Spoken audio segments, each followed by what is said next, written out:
Carmen Aristegui, sacudiste esta semana a la opinión pública nacional con tu entrevista a Miguel de la Madrid, una entrevista en la que pues básicamente se cuestiona toda la administración salinista, las relaciones de la familia Salinas y las dos partes fundamentales que habla. La justicia, el estorbo al poder, y la impunidad es un mecanismo que necesita el sistema para seguir andando. ¿Cómo se dio esta entrevista? Platícanos cuál es el génesis de este documento, de esta pieza informativa que nos ha sacudido a todos. La entrevista al expresidente Miguel de la Madrid se solicitó para ser parte de un proyecto editorial, tal y como lo expliqué cuando la divulgué en la radio, que estoy realizando con la editorial Random House Mondadori, junto con el fotógrafo Ricardo Trabulsi. Este libro tiene como propósito rescatar lo que ha pasado en los últimos años en México con un intento de explicar en dónde estamos parados en nuestro país.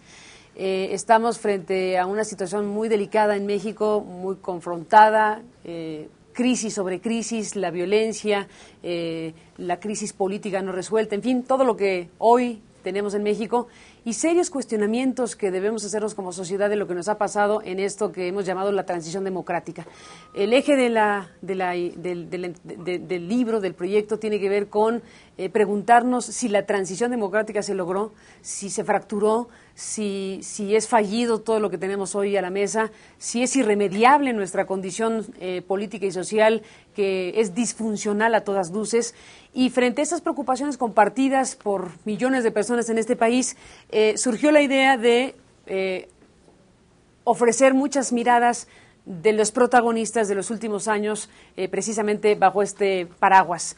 En ese marco de cosas, decidimos que el tramo de país más apropiado para hablar de la transición democrática era de 1988 a este momento, y tenemos muchas voces y muchas interpretaciones de lo que ha pasado. Una de esas voces obligadas era la de Miguel de la Madrid, dado que el punto de arranque de esta revisión tenía que ver con un momento de país en donde él era presidente de México y que quedó marcado para nuestra historia como ese gran momento en donde se llevó al límite al sistema político y Carlos Salinas de Gortari llegó a la presidencia de México. Ese es el contexto, ese es el ámbito de la invitación a Miguel de la Madrid. Fue aceptada, obviamente, la solicitud, digo obviamente porque ocurrió, se concertó con toda serenidad y con toda claridad de los términos de la entrevista.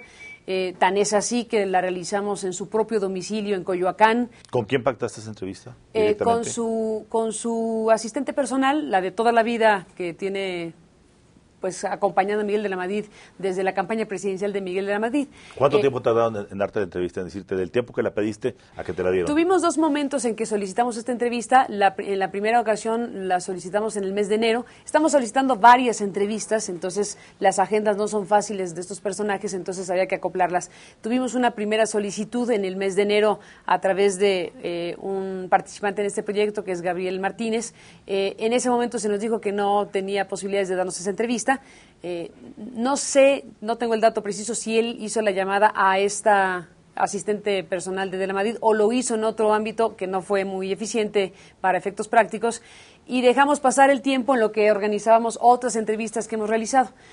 Se volvió a solicitar la entrevista en otro momento, a solicitud en este caso de la editorial Random House Mondadori, a nombre de la editorial y a nombre mío, que se concertó en algunos días, o sea, se solicitó la entrevista y se acordó días después la fecha, la hora y las condiciones básicas que implicaban, algunos minutos más, además de las 2 horas que le solicitábamos para tener el tiempo suficiente para una sesión de fotografías misma que ocurrió. Para el día que haces la entrevista, ¿tú ya sabías de la condición de salud por la que atravesaba el expresidente Miguel de la Madrid? La entrevista se realiza el 15 de abril. Los rumores que se publican en la prensa y que ahora rescata en su carta Carlos Salinas de Gortari del periódico Crónica, se presentaron después. La entrevista se hace el 15 de abril y estos rumores empezaron a aparecer después. En el tramo correspondiente a la realización de la entrevista y la divulgación de la entrevista es cuando aparecen algunos rumores, o sea, después de la entrevista, algunos rumores que son desmentidos con toda claridad por la propia oficina de Miguel de la Madrid, lo cual ahora pues nos llena de sorpresa que el propio Miguel de la Madrid asuma que no está en su cabal salud, cuando el propio Miguel de la Madrid desmintió los rumores que había sobre su salud. Como quiera que sea, para efectos de lo que me preguntas, la entrevista se realizó antes de que se publicaran esos rumores en donde se hablaba de una condición delicada de Miguel de la Madrid. ¿Cómo te encuentras a Miguel de la Madrid en el momento? ¿Cuál es tu primera impresión cuando lo ves y se saludan?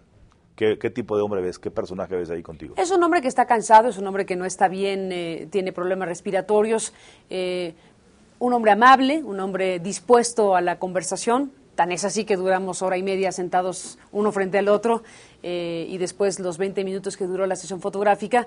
Es un hombre que yo no sé si está en la recta final de su vida, me resulta muy difícil decirlo, pero para efectos de la valoración que me pides, sí me parece interesante que un hombre que no se ha distinguido en su trayectoria por hacer declaraciones tronantes, las haya hecho en una conversación de esta naturaleza. Yo puedo pensar, suponer, intuir que estaba diciendo lo que estaba diciendo, así como se lo dijo también a Marta Anaya en su libro sobre las elecciones del 88, que Miguel de la Madrid está dejando de alguna manera, o intentando dejar, o intentó hacerlo, una especie de testamento, una referencia sobre lo que piensa y sobre lo que sabe, en este caso, de la familia Salinas de Gortari. A ver, cuando tú estabas escuchando las respuestas, porque un periodista cuando llegamos a una entrevista, más o menos intuimos por dónde van a ir las cosas y por supuesto hay sorpresas, pero cuando tú estabas escuchando esas respuestas que venían en cascada y que tú seguramente no las esperabas o no de esa forma, ¿cuál estaba siendo tu sentimiento interior y cómo estabas tú replanteando las cosas en función de esas respuestas tan francas? Por supuesto que se replanteó la entrevista que yo había pensado originalmente, que estaba más bien basada en esta idea de un análisis político, de una revisión de otro alcance sobre lo que ha pasado en la transición política mexicana. Yo esperaba que me contara que tuviera alguna carga anecdótica así, pero te soy franca, no tenía demasiada expectativa en que Miguel de la Madrid, que como digo, se ha caracterizado por ser mucho más parco de lo que fue en la entrevista, pues cuando empezó a decir cosas como las que escuchamos, por supuesto que la entrevista dio un giro y entonces ya no era tan relevante en ese momento escuchar su disertación teórico-conceptual acerca del sistema político mexicano, sino había que ir a buscar más de lo que ya estaba diciendo. Por eso hay una entrevista en donde hay muchas preguntas que merecen una respuesta monosilábica. Mi elaboración de preguntas lo llevan al punto de decir sí o no, presidente, sí o no es indispensable la impunidad para que el sistema funcione, sí o no usted coexistió con la corrupción como parte de un sistema político. Pero, sí. incluso él amplía, o sea, él no se mantiene en los monosílabos, de acuerdo. Amplía y dice cuestiones muy precisas que no son de una persona que no esté en sus 5 sentidos. Mira, Miguel de la Madrid estaba en sus 5 sentidos, es un hombre lúcido, cansado, con algunas dificultades para su respiración, que tiene un enfisema, pero en absoluto estás viendo a un hombre incongruente, delirante, ni balbuceante. Estás hablando a gente que tiene claro lo que está diciendo y que quiere decir lo que está diciendo. ¿Qué pasó? De que dijo lo que dijo, que se divulgó lo que dijo, a que se desmintió a sí mismo. ¿Qué ocurrió en esas horas? Seguramente Índigo nos dará la respuesta, porque estoy segura que hubo en su entorno presiones suficientemente graves como para que él se atreviera a descalificarse a sí mismo y a su palabra.